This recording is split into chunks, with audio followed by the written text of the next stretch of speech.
The art of gathering, लोगों को जोड़ने की कला, हर सभा को यादगार बनाने का रहस्य।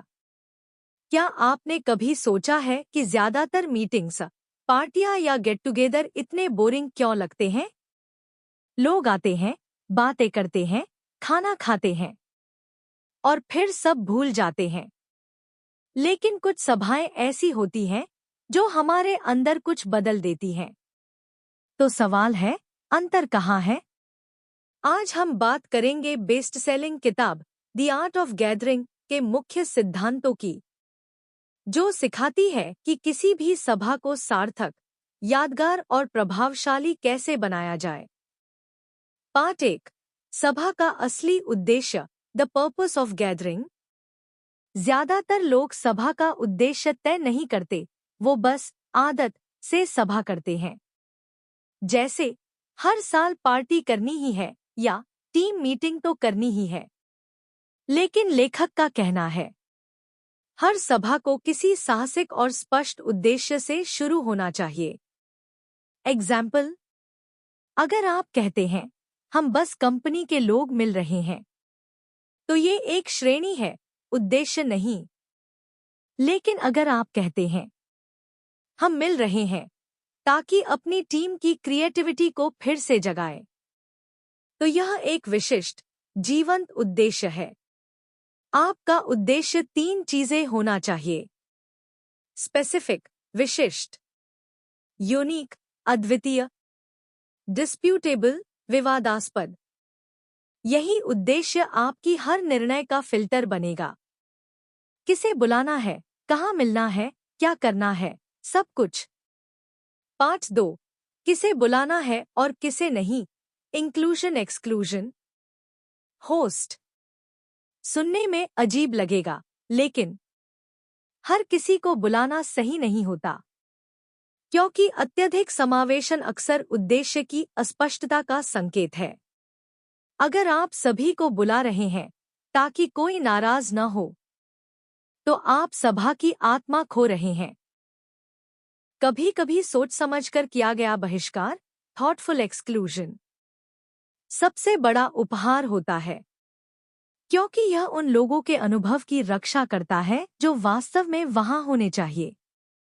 मैजिक नंबर्स: 6 लोग अंतरंग बातचीत के लिए, 12-15 लोग विविध विचारों के साथ प्रबंधनीय चर्चा, 150 लोग एक समुदाय या ट्राइब का आकार। पार्ट 3, मेजबान की भूमिका, the role of the host.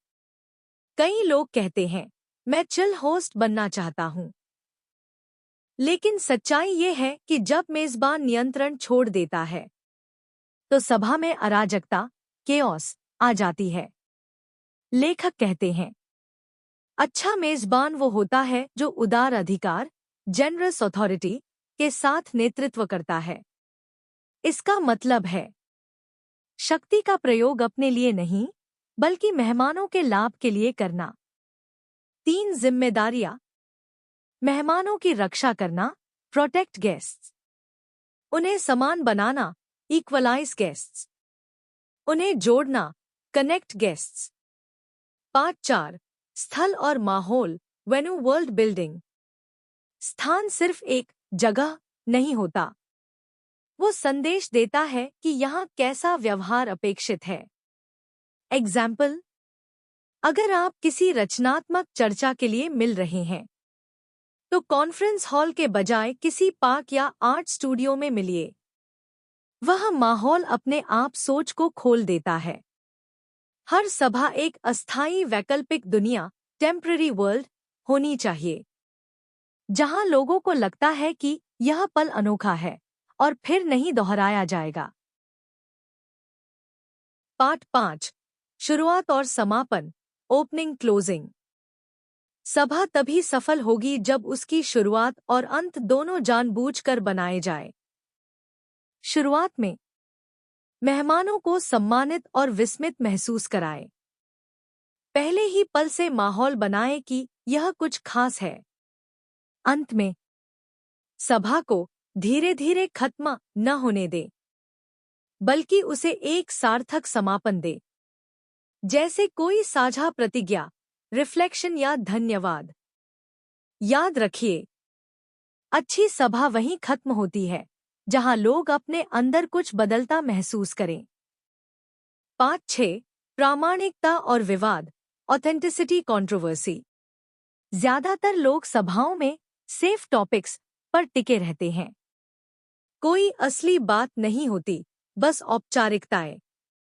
लेकिन द आर्ट ऑफ गैदरिंग कहती है, झूठे सामंजस्य से बचो। अच्छा विवाद, गुड कंट्रोवर्सी, असली जुड़ाव लाता है।